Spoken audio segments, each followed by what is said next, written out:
Now, Jimmy Butler and the Miami Heat lost in the first round against the Milwaukee Bucks. They were swept, and I'm tired of saying that.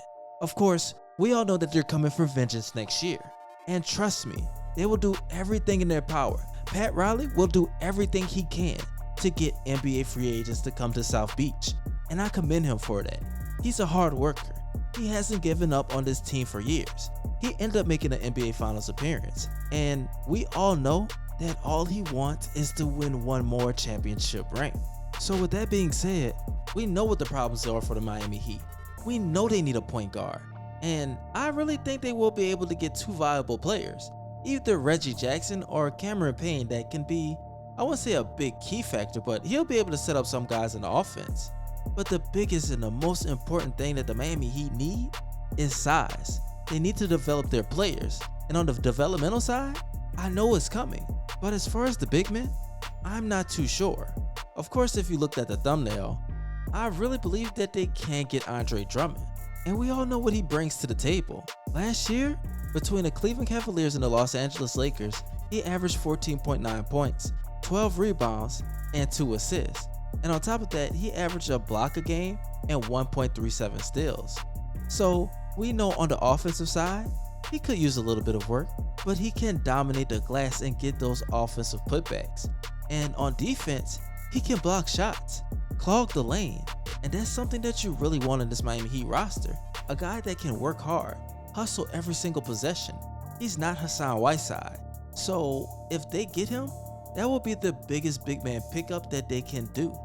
But I really think that if they don't do that, they should go after the two big men that killed them last year in the NBA Finals. And that's JaVale McGee and Dwight Howard. Now McGee, between the Cleveland Cavaliers and the Denver Nuggets, in 14.7 minutes of gameplay, he was able to average 7.3 points, 5.2 assists, and 1.1 blocks per game. And Dwight Howard, he didn't do so bad either. For the Philadelphia 76ers, in 17.3 minutes of gameplay, he was able to average 7 points and 8.4 rebounds per game. These guys combined will be devastating for NBA defenses.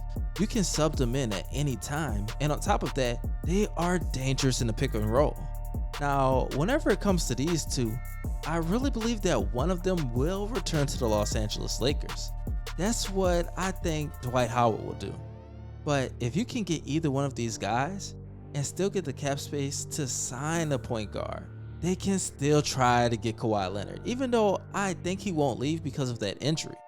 So either way the cut goes, the Miami Heat need to make a move for a big man, and they might have some other better player options out of there, but I really believe that it's either Andre Drummond, Dwight Howard, JaVale McGee, or a bust for the Miami Heat roster whenever it comes to the big men.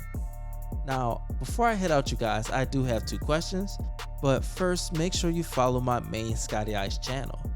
And the question for the day is, do you think that any of these guys will be the best fit for the Miami Heat roster? And 2, which one would you drop and tell me why? I appreciate all you guys loving your support. This your boy ScottyIce, aka Baby Bron, and you already know, I'm out.